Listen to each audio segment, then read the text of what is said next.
procurement administration. After we saw the principles, and you guys decide. We are behind.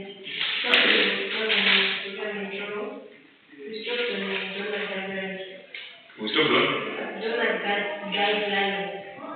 donor guidelines.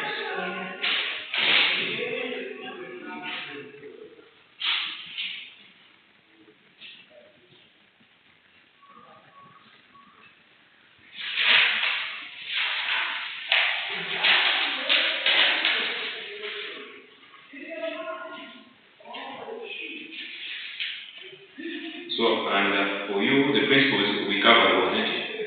We kind of summarized. Okay, so we move to this page like this.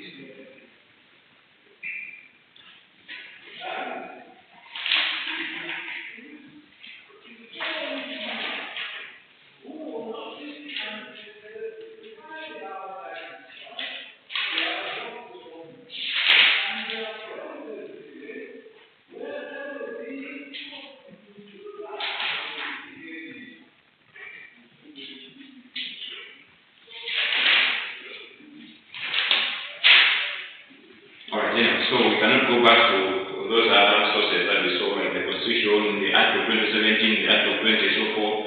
We did those ones. And the other source was circulars issued by the PPGA. So in this one, we discussed it to say, normally the PPGA, I think it is an authority that is responsible for public procurement. From time to time, they always review the guidelines, the rules and regulations governing this public procurement. So whenever there are some changes, they always write circulars. When we say circulars, these are like letters that they send to PEs or public procurement entities in different ministries, departments, and statutory corporations, reminding them of the changes or notifying them of the changes that are there, or reminding them of the practices that they need to always follow. So these circulars also act as the sources of their actions, or the sources governing procurement law. Then we said the other source is the donor guideline. So basically, when there are donors, it's either the donor community, that is the organizations, international donors, or probably bilateral donors. And bilateral donors, we mean the countries that always assist other countries directly.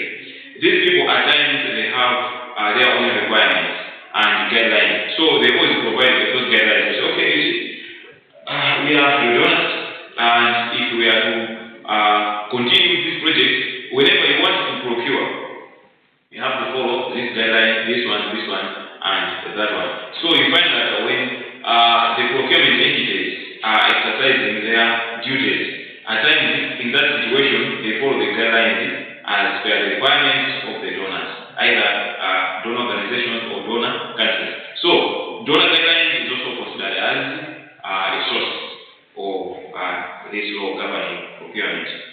Then some of those big organizations that always sponsor or fund projects and provide with them guidelines we have the World Bank, the EU, African Development Bank, etc. So that's why you find that local politicians they always complain to say, no, we are under colonialism, we are under slavery. Why are these people giving us conditions? Why are these people giving us deadlines? Why? Because it is in their rules that their money should not just be wasted just like that. When they are giving you their money, at least the money should be put to use as it is intended. Therefore, they always give you those guidelines. But we people we always complain because we may want to use the money in a different way, different from what it was intended to do. So that's why we complain. But otherwise, the rules must always be there. So these donor guidelines are some of those ones. Then we proceeded now with those that are a bit ahead. It will be kind of like revising, but for those that were behind, let's be together here. The principles of public procurement. So when I say the principles, basically the principle is not a rule or a law. A principle is not something which is binding, but it is something that one needs to practice, exercise, and probably apply when you are doing things in your day-to-day activities. So So in this case, we are talking about in procurement. There must be some principles. Here, for example, in school, we can say the principles of a successful or a progressive student is probably constantly studying. Where can you speak here? Yeah. So that the class will be balancing. It's a kind of classic rule. Career. Just here. But we try to take the common career. It's okay. Alright, so yeah, it's okay. So I was saying, we can have principles to say, okay, for a progressive student, one of the principles is to study, or maybe to do your homework, and so on and so forth. That one is not a rule that is binding, it's not a law that is binding. Because even if you don't study, nobody is going to take you to class. But for you, you know yourself that, okay, if I don't study, I'm not going to perform well. If I study, I will well. So that is the principle. So the principle is different from a rule. Similarly, here, when you are doing your procurement, or when procurement entities are doing their duties, they have some principles that they need to always apply. But if they don't apply those principles, probably they may not be taken to task right away. But in the long run, probably they may end up in a certain situation which will not be pleasant at some point. So that's why those ones are there. Now, according to an Act of 2017, Public Procurement and Disposal of Assets, Act of 2017, Chapter 30, this Act provides those principles. It helps you people, the procurement agents or procurement entities, to follow it. One of the principles is economy. Now, on economy, this principle says, at least it talks about awarding a contract to the lowest evaluated bidder, while maintaining value for money. So, chikukapa zona principle, jingani muna hivi jani, kama ndakala nizojali, but inyoka that program, at least muda master travel is top 20 design. There is most much in the economy. Now, on economy, they are saying, at least awarding a contract to the lowest evaluated bidder. That one will be ideal for you in as far as economization is concerned. You want to economize. At least you want to get something at a lower cost possible. But the lowest but evaluated bidder. Not like the bidders are there. They have submitted their documents. Now we just pick the lowest. Say, no, this one I think the lowest. My friend come here. No. All these ones must be evaluated. And therefore there are a number of areas that you look into when you're evaluating. So you have evaluated all of them, and after evaluation, there are others who seem to have qualified. I think after this evaluation, our example now on those ones, then at least you can go for the lowest bidder. So that's one principle. The second one, transparency. Now, let's say you are trying to look for a contractor, so you have asked people to bid. In this case, there must always be transparency. Clear rules have to be set.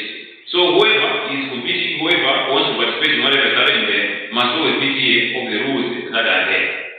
So, and apart from those rules, there must be clear mechanisms to ensure compliance with the rules. So, that is it. Another thing here is efficiency. Make sure that the system operates in a timely manner. The system must always work in a timely manner. So here we are saying we are a procurement entity. It's either we are procuring goods for our organization, or we are procuring services from some contractors for our institution or our organization here. They can be works like construction works. There can be some services, there can be whatever, but we are contracting somebody from elsewhere. By contracting this somebody from elsewhere, what do you think is procurement? So, the procurement process should always be efficient. This is another risk. We have been given excuse. So that, at least the process should always work in a timely manner. Then, there must be minimum bureaucracy. Bureaucracy must always be minimum. Now, when you're saying minimum bureaucracy, that is the processes to be followed. They should always be minimized. Not like, oh, now from here, after we're done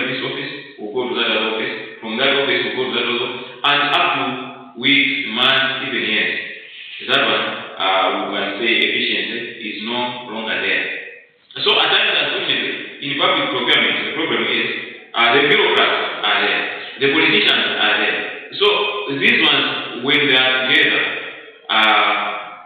the chances of having something done quickly are always very low. You can agree with me to say, when you are dealing with a private entity, sometimes there are some other things that are done so far, they are done quickly. But now in public offices, that is government offices, so to say, the processes are always so complicated. It's like, okay, here in this institution, the management, or maybe the owner of this place, has just decided to drill a borehole in between here, a background between the road. He says, I think,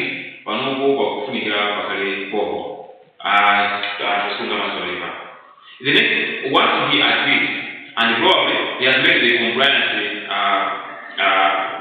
issues as the state council available. Once that is done, the next thing, he will go out and ask for a contractor to come and dig this thing. You find that in a week or two, the borehole is not working. But with the government, the situation is different. There are always a lot of processes, numerous processes. So that's the bureaucracy we are talking about here. So, as a procurement entity, you are advised to at least minimize such kind of bureaucracy. There are some shortcuts that are helpful. Now, by saying shortcuts, it doesn't mean we have to bypass some other rules and requirements. You don't have to bypass. In this case, what the public entities need to do is to revise and review some of the procedures they follow when they are executing something. Now, this takes us to the issue of reforms. That's why the past 2 years we've been hearing the songs of public reforms, whatever, by the politicians. This is some of the things they were saying. For our government, for our, of course, government institutions to perform effectively and efficiently, there is a need for some speed. Some speed must be there. Now, this speed can be put in place only if the bureaucracy is reduced. So, that is the idea behind the so-called reforms. Another principle that is here is non-discrimination. Now, with non-discrimination, no undue restrictions are placed on competing for a particular contract. The contract, at least, must always be open to everyone. There should not be discrimination based on race, based on gender, probably education background, and so on and so forth.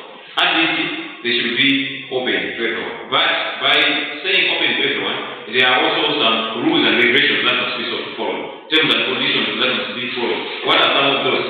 Being open to anyone who can participate while maintaining qualified films and conforming to standards.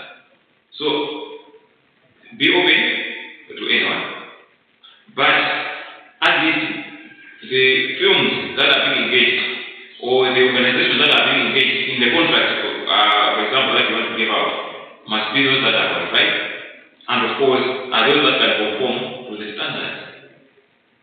So, this principle saying you should be there should be no discrimination doesn't mean that if you are relaxed to the point of compromising the standards, to the point of compromising the quality, it doesn't have to go that way. Other than this one, at least everybody must must have access to whatever is there. But as I say, terms and conditions will always apply. Because recently, in the past 1 month or so, we had an issue to do with we said illegal immigrants or immigrants from elsewhere, these are from elsewhere. Those people, they were with us in these communities. They were doing their businesses. We were working together, we were drinking meeting together, right? But at some point, somebody came here and said, no, these are from somewhere else. They came here under a refugee ticket. So if they came here under a refugee ticket, at least they should remain with that status. So there were mixed reactions as we all witnessed. Others said, no, to run with no, this is in order, this is over, and so on and so forth. So, apart from that, there should be non-discrimination. Somebody would be saying, wow, non-discrimination. This is where the terms and conditions should always apply. So there can be terms and conditions. Say, okay, at least this kind of a contract should only be given to probably Malawians the local citizens. And if they are foreign nationals, they must have this documentation and that documentation. Those terms and conditions probably can also be there. So if those terms and conditions are there, they cannot be termed as discrimination. It's not. Now, we are also further being reminded to say, being non-discrimination, or maybe to be discriminatory in discharging our duties as PEs, they say this principle does not stop PEs, procurement entities, right? PEs, procurement entities. This principle does not stop PEs from insisting only qualified firms to compete or setting stringent quality standards. So that will not subject discrimination. Ko mangakale principle ili kute sisi granted za unao kama PE sangaike ma strict standard according to the one. Akwenda bila kama strict standard. So the benefit sisi granted za kumjani discrimination. Therefore, mubila kwina mugabanga na apply mwanzo nao principle yako pia mtima na apply kwa kana discrimination. Koma kuja akuza na you have to be standard asajebele hapa ndio hapo tukote. Although the best it doesn't mean that discrimination is not. We are proceeding. Another thing is accountability. That's another principle. Accountability of those who carry out procurement on behalf of public bodies in following regulations or suffering the consequences. At least those responsible for public procurement must be accountable to what they are doing through their actions. You were given 20 million to procure ABCD. Let's see the receipt. Let's see ABCD and let us see if there is change was my class. That's being accountable. So that at least your hands will always be white or should always be clean and should not be red. So, at least you should be accountable or face the consequences. So, the consequences you can be punished and you need to be punished because you are representing the public. If a public officer, what you are procuring is for the public. If you misuse something, you have misused something that belongs to the public. Therefore, you have to be answerable to the public. If you are found to be you have contravened something in regards to the procurement practices, you have to be punished accordingly. So, or you have to be disciplined accordingly. So it depends. It's either you can be fired, you can be suspended, you can be arrested, maybe you can be stoned to death, all of them, probably, if they are right. But unless you have to be accountable.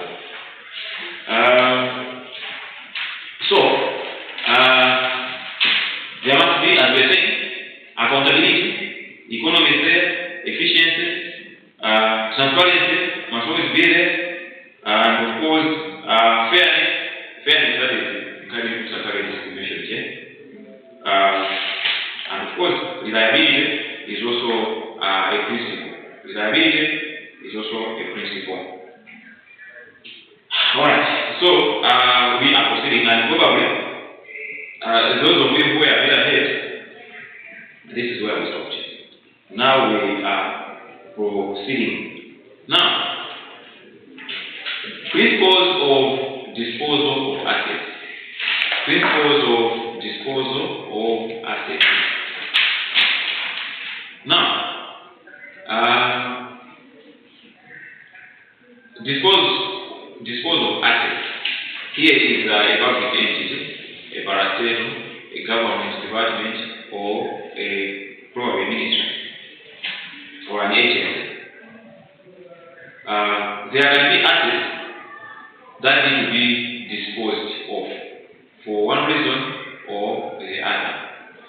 See, there can be a number of reasons why an organization may decide to dispose of its assets.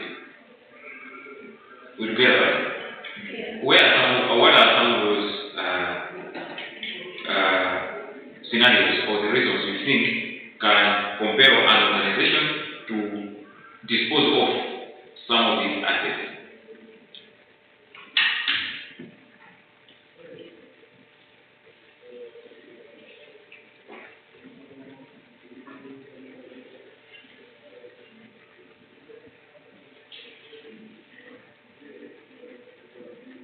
Maybe because of depreciation. Depreciation. Okay. Any other way that you can use? No, probably you are going towards the point. The assets are depreciated, right? Yeah. They are gone past their lifespan. Now, lifespan in this case, an organization may choose to say, whenever we have cars, for example, according to us, we are already going to be having those cars, we'll be running those cars for 3 years. After 3 years, we have to dispose them off. Isn't it? So it's like the lifespan is 3 years. Others can say 5 years. Whenever we procure vehicles to use here, after 5 years, we'll be disposing them off. Because after 5 years, they will have gone their lifespan. Right? But now, though they say these cars have gone their lifespan, they will sell the cars to others, probably at an auction. You go there and you purchase them now, or probably you even procure them and use them elsewhere. It can also be possible. And you find that once you do that, you can even use the car for the next 10 years. Then somebody will ask you, say, why are those people, were those people disposing of the car, saying this lifespan has gone? Why is it that that car is in this condition? I'm even using it for 5-10 years. It is because they know that after 3 to 5 years in that organization, those cars will be requiring frequent services. So those services and maintenance will be costing them higher. So to avoid that, that's why they dispose them off and probably procure new ones. There can be some other reasons apart from their lifespan. What else? And then if I look at suggest an idea why an organization may choose to dispose of some of the assets.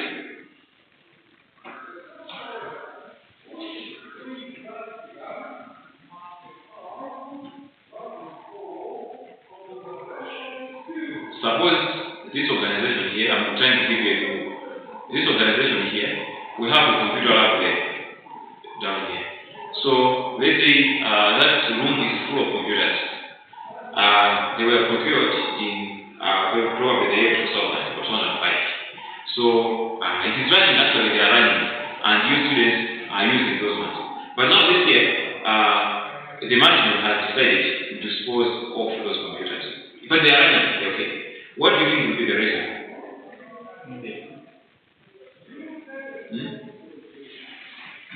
You want to say that? What is what is It can happen that the new ones, like you will get higher compared to who else has an idea?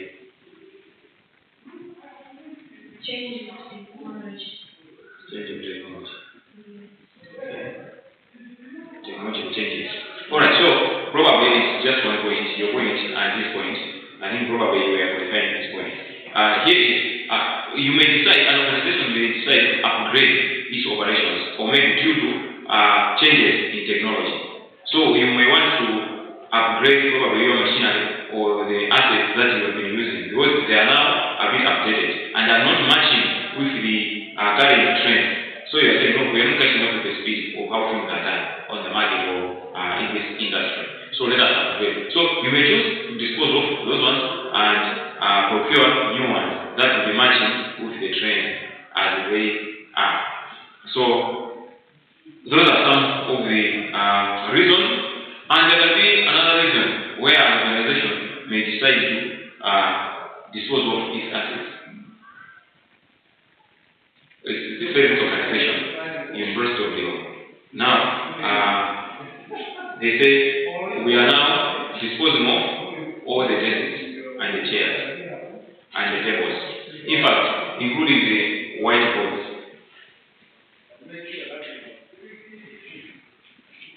An organization like this one has decided to dispose of all the chairs, the desks, the whiteboards. What would be the reason? What do you think this will be decided to do this?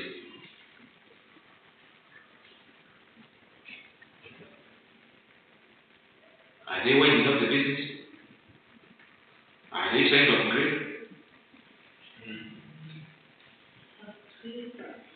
upgrading. What are they trying to upgrade?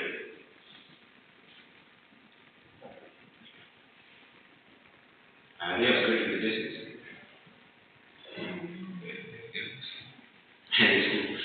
They want maintenance. Okay, maintenance can be there, fine, but also diversification. They want to diversify. Some of the things that were happening, they want to be doing some other things. It is the same organization, the same structure, but at least they need to diversify. So, we had a livestock farm, and we have those the pains or the demarcation. Now, we have chosen to diversify and go into, let's say, piggery or else pig farming. You have to remove those ones, and probably you may sell them. Others will come and buy what they go. Then you are putting some other structures in the same building, and you are now starting waiting pigs. So that is a diversification. So anyway, there can be a number of reasons why an organization may choose to dispose of its assets.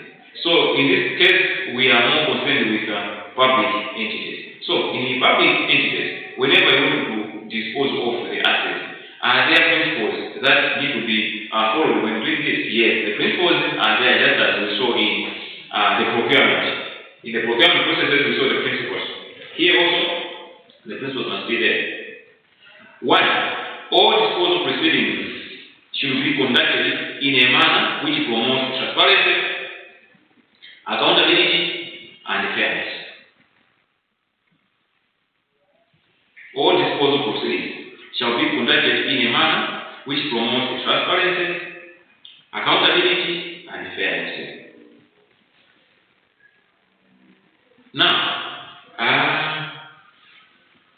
after the Procurement Act of Procurement and Disposal of Assets Act of 2017, there have been a number of changes that have happened in the field of procurement and disposal of assets in public entities. In the past, this is what used to happen. Suppose this is the water board. Whenever the water board wanted to dispose of its assets, let's say the vehicles, motorcycles, computers, printers, and whatever they are getting rid of, the law is announced out there. I want less super gravity to that with is for auction. So they said okay fine. But by the time you go there, and since they say non-discrimination, that was before the act, right? Since we are saying there is this thing of non-discrimination, you will find that those people who were purchasing those items were the members of staff. Because now the members of staff will do it in general first. You know, quality material. Okay. Those people, the law is blind within the organization. They pick whatever they want. And you know what is happening? Most of them will not even pay for whatever they are bought. Because it's kind of like now, we are talking about the CEO has picked whatever he wanted because the deputy is big fish. I see what's happening.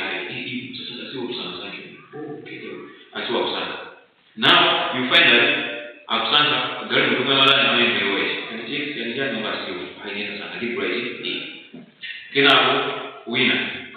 Up to the very end. After a video, the winner, I am not as diploma side as much as you guys have boosted up one point. So, and so on and so forth. Now, since the answer what do they do? Even in church and Islam, and that's the thousand. There is a story of some guy. He's also an active politician as we speak. He bought, it is said, though he denies the accusations, but it is not very far from the truth.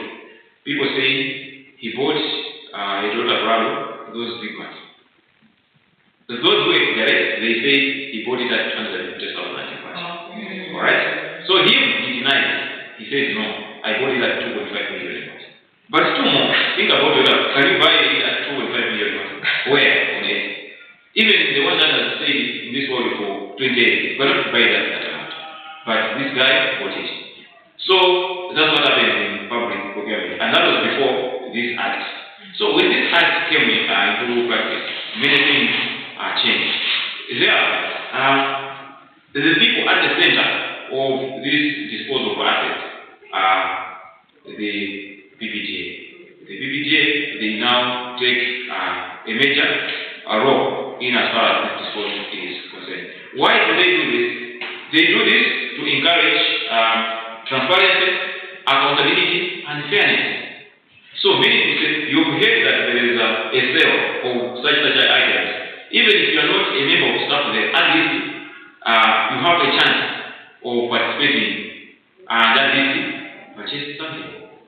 So that's where the issue of fairness comes in, the issue of accountability comes in. PPGA comes at the center. It used to happen at even MRI, whenever there are those people who are not able to clear their assets there, let's say cars or whatsoever. After some time, those people, they always ask people to come and buy things at auction. They advertise. It used to happen that when you go there, today is the viewing day. They say, no, viewing should come on such a day. But when you go there, you find that some vehicles have already been marked. Yes, it is the viewing day, not the day of the sale.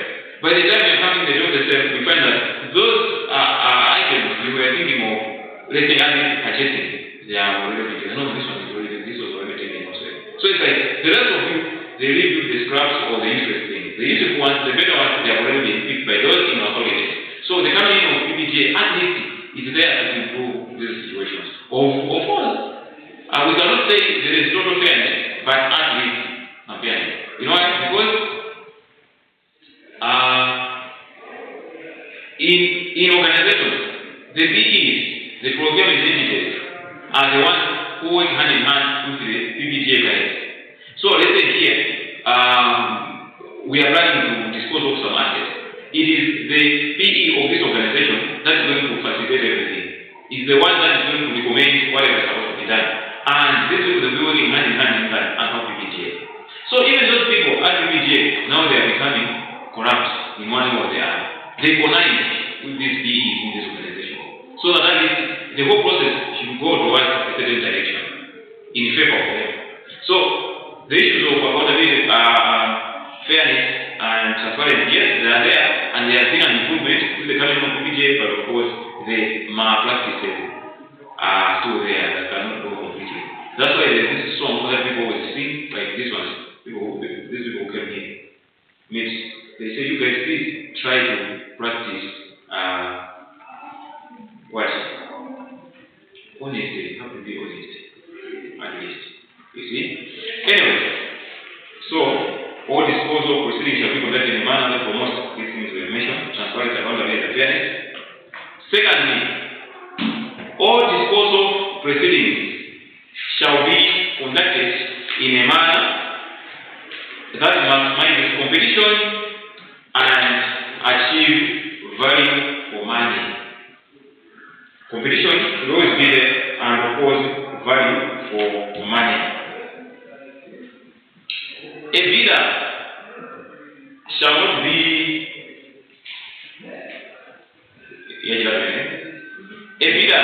excluded from partnership.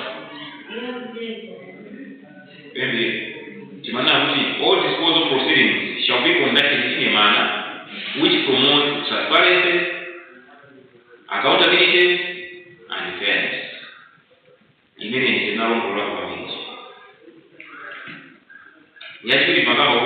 All disposal proceedings should be or shall be conducted in a manner that maximizes competition and achieve value for money.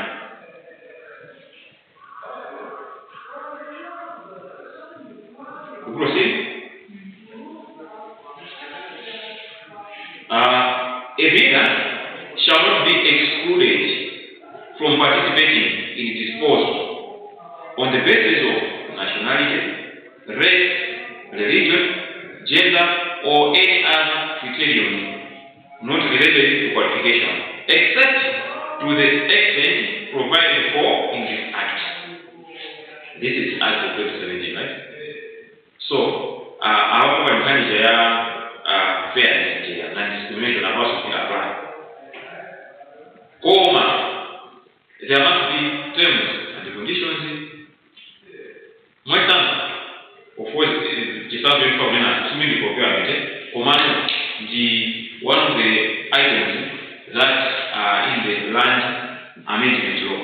The law governing land in this country changed, right? It was reviewed, I think, a year ago or so.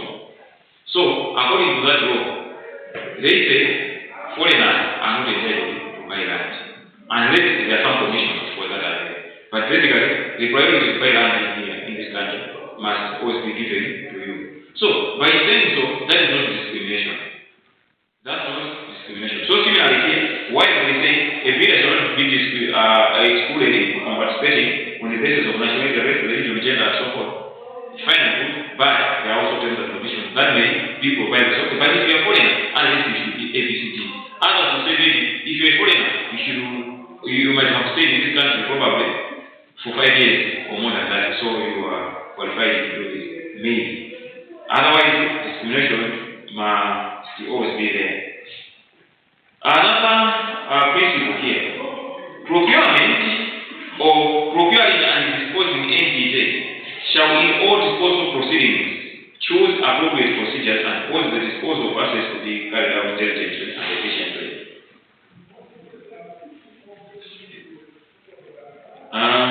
Another thing, procedure akaliona kuti abandisoona kuti chifushi chikhale process chikhale efficient and diligent enough, so that the prices received by the procuring entity represent the best value or net outcome that can reasonably be obtained for the assets disposed of. Point number 4 needije kutuza sale of a motor vehicle natural in a career. I don't think the proceedings that were realized from that sale match to the value of that particular asset. Never. So it means the procedures that were followed were not proper. Proper procedures were not followed. That's why there were no efficiency. So the procedures must always be those that will ensure diligence and efficiency at the end of the day. Number 5. Procuring and disposing entities shall plan disposal activities with a view to achieve maximum value from any such disposals and other objectives. Can you repeat? That one. Procuring and disposing entities shall plan disposal activities with a view to achieving maximum value. Shall plan disposal activities with a view to achieve maximum value.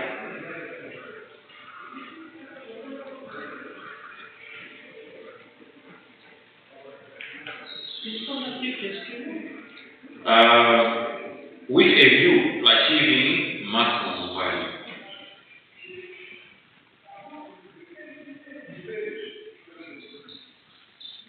We proceed.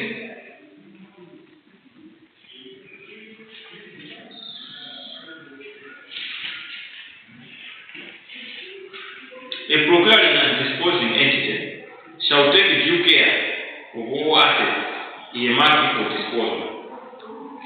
A procuring and disposing entity shall take due care of all assets in a market for disposal. Procuring and disposing entity shall take due care of all assets. Shall take due care of all assets in a market for disposal.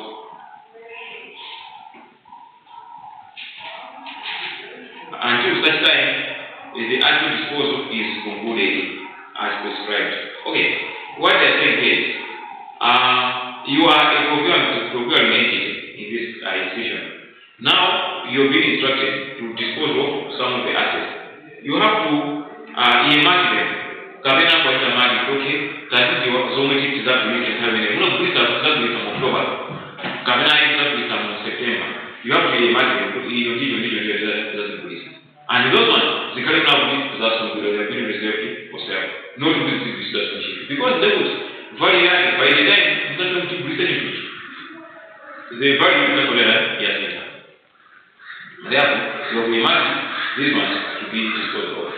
is either you dispose them off after 2 months from now or a month from now, keep them on site. That these are for sale. So that is the due care that we are talking about here. Now, procurement administration. Procurement administration. Many actors in the legal framework.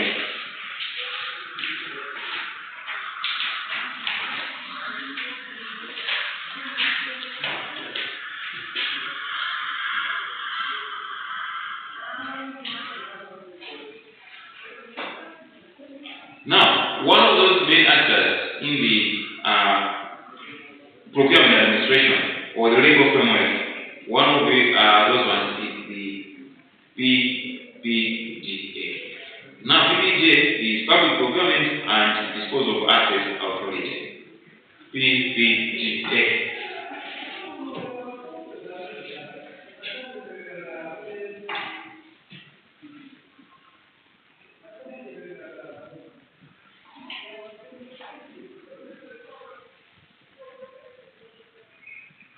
So, let us look at PPGA, Public Procurement and Disposal of Assets Authority.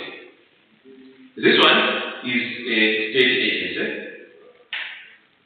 and this state agency was mandated by an act of parliament to perform certain functions in as far as this space of public procurement is concerned. Now, let us look at the functions of this PPGA. Now, actually, this PPGA, the word PPGA, we have heard it many times.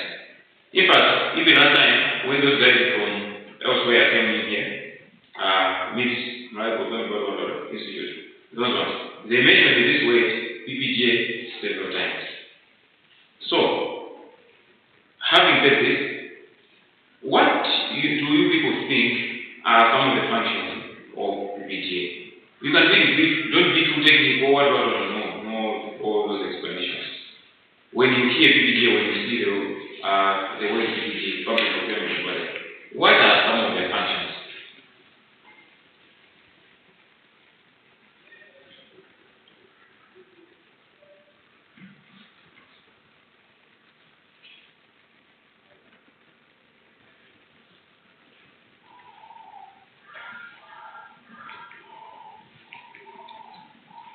Yeah.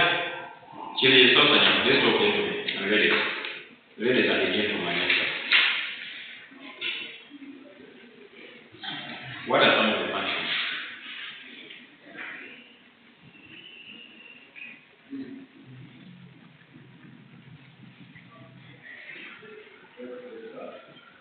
Yes, you want to say something?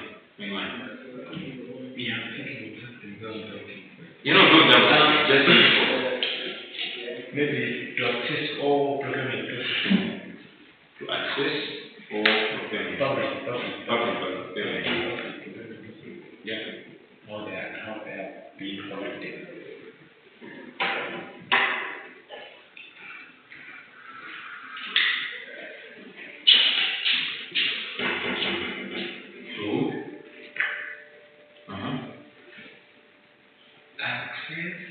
Give me a space.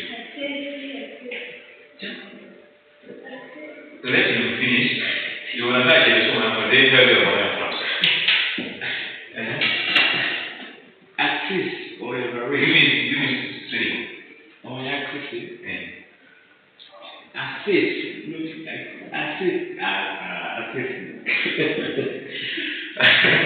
Okay, good. Now we are going to talk about something different. What is this access? How can someone access? No, access. Okay. So access is what? The procurement activities in public institutions. Access. Okay. Whether they are doing good or not doing good. Yeah. Or evaluating. Okay, fine. What else? That one I haven't specified that one anyway, but I've heard it. Probably I will specify it as well. What else?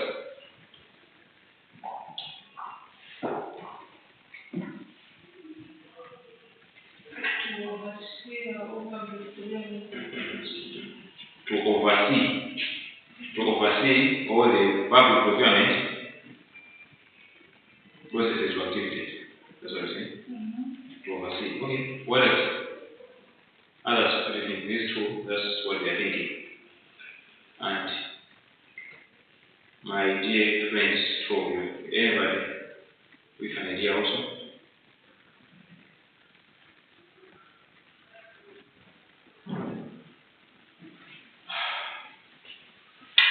Alright, anyway, the two of you are there. One, as I was saying, you said what to assess or to monitor. Almost there, almost similar. Because not to monitor, that is, you monitor the how something is being done. If it is being done wrongly, you go there and correct it. If it is done in a manner that you feel is the right one, you always recommend and encourage, right? So you are kind of a monitor. So this monitoring is of course there. But now, if you were asked just to mention one word or maybe one function in short, you will say this PPGA is a regulator. Is there to regulate public procurement. Those things of monitoring, what assessing, whatever, is just to regulate. So that something should be done within its legal framework. Regulating that is zisabizire mwenezo kana zitachelewa bila maana kwa jinsi optimum in its optimum standards. So one of those functions is that of acting as a regulatory authority. So it's a regulator. It also does what we call management functions. So as you were saying, assessing is similar as, let's say, managing, because in these public institutions we have the PE that are there. They do their work, they perform their tasks, but this one monitors and manages them. So it does management functions, monitoring functions, as somebody has indicated. That includes ascertaining efficiency. That one includes ascertaining efficiency. But also, there is what we call capacity building functions. So when you think capacity building is like empowering someone or empowering something. So here we have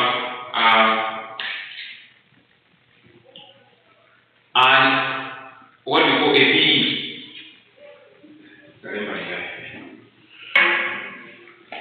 Okay.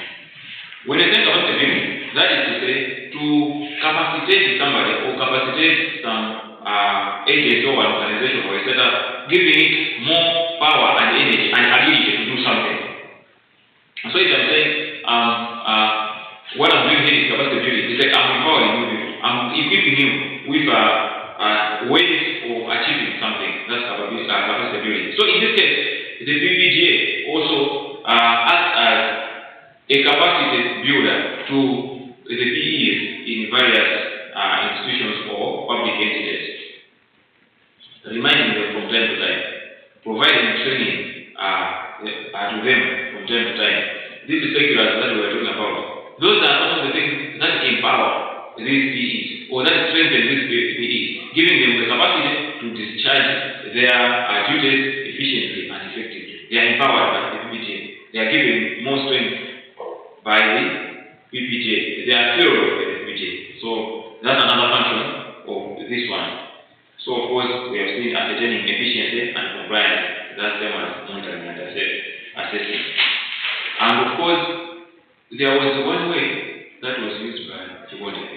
You said acting as an overseer. Okay, fine. Or in other words, providing oversight. Being an overseer or providing oversight. Who neglect and abominable provisions. No, abominable, that's oversight. So acts as an overseer. But one thing somebody should keep in mind is that the PPGA does not award contracts on behalf of PEs. PPGA does not award contracts on behalf of PEs.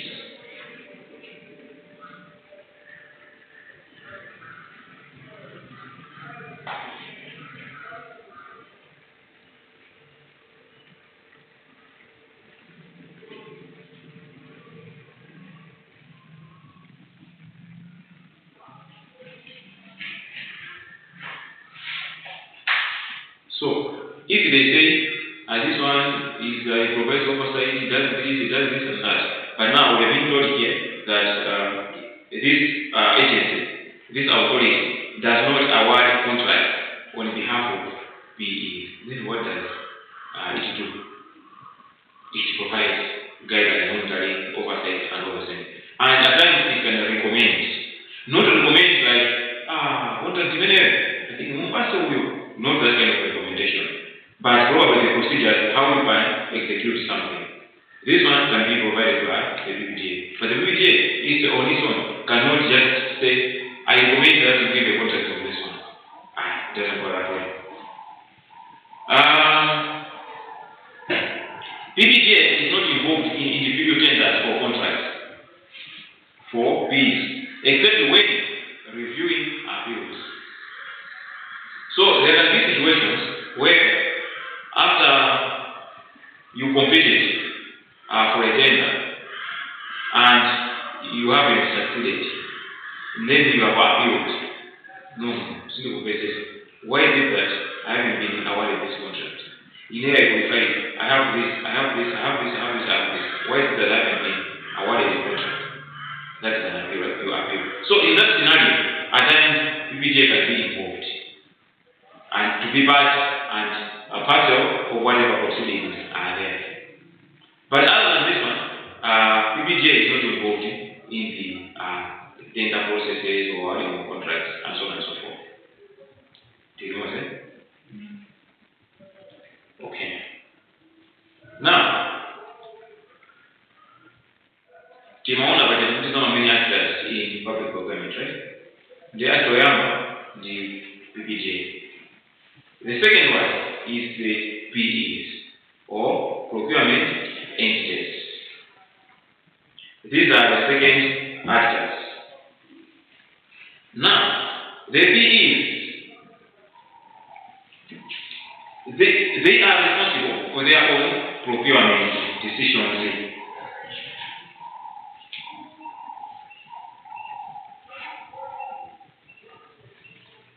Now, in these PEs, who are some of the individuals that are involved, or who are the actors now in the PEs?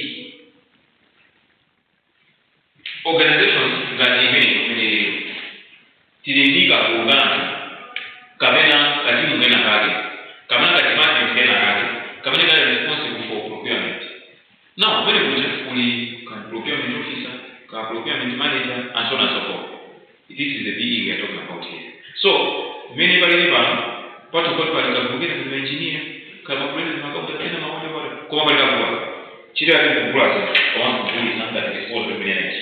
This is what we call the PE. So then at the end, the PEs, they have a mandate of making procurement decisions on their own.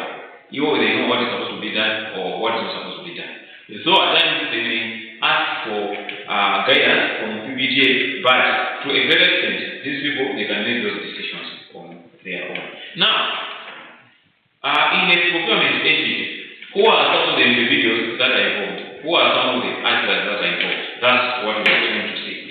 Now, we have these individuals that are known as controlling officers or a controlling officer. That is in a BA. We have controlling officers. Then we have internal procurement and disposal committee, IPDC.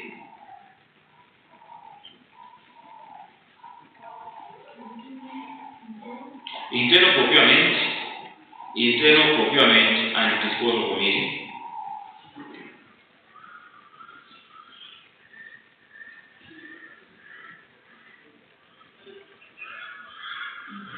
Even in brackets, we remember IPDC.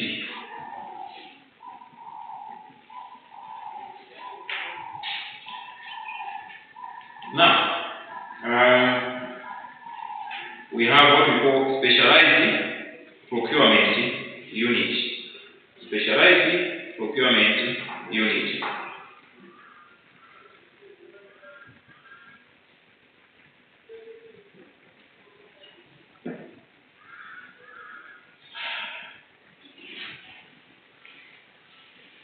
So, as we were saying, in an institution like this one, we are saying we have a department responsible for procurement. In other words, this is a procurement department or a procurement unit. What are its functions? We have seen the functions of PPDA. Now, this procurement entity or procurement unit that we have in this organization, what are its functions? The first thing is planning and coordination of procurement. Planning and coordination of procurement.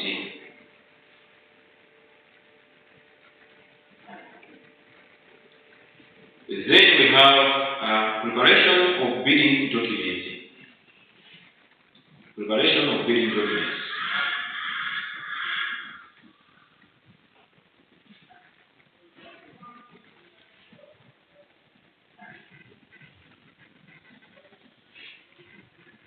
Then we have preparation, publication of invitation to bid.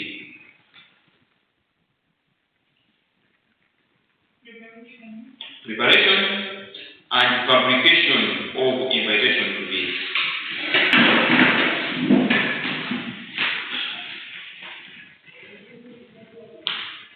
We continue? Distribution of bidding documents.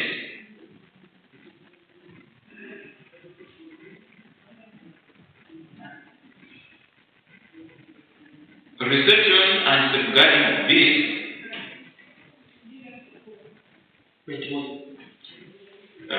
Of course, I know in a minute. Anyway, but it was preparation, publication of invitation to bid. Then we are saying the distribution of bidding documents. Then we have reception and safeguarding of bids.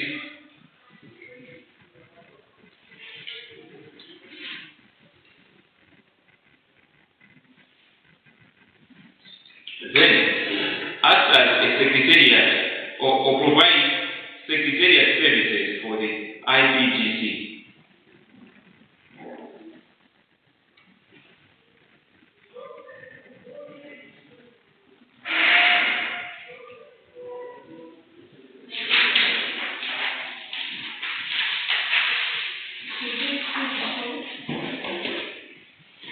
Sorry? For the IPGC. IPGC. Remember something that we IPGC.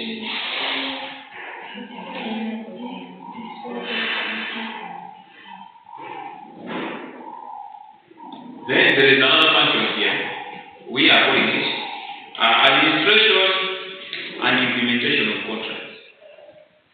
Administration and implementation of contracts.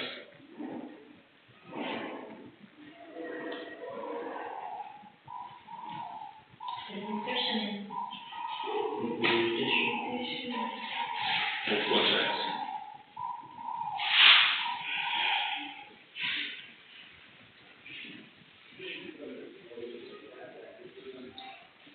So here we have the controlling officer. We said in this one we have controlling officers. So the controlling officer has the overall responsibility for the PE. The controlling officer has the overall responsibility for the PE or the PGE.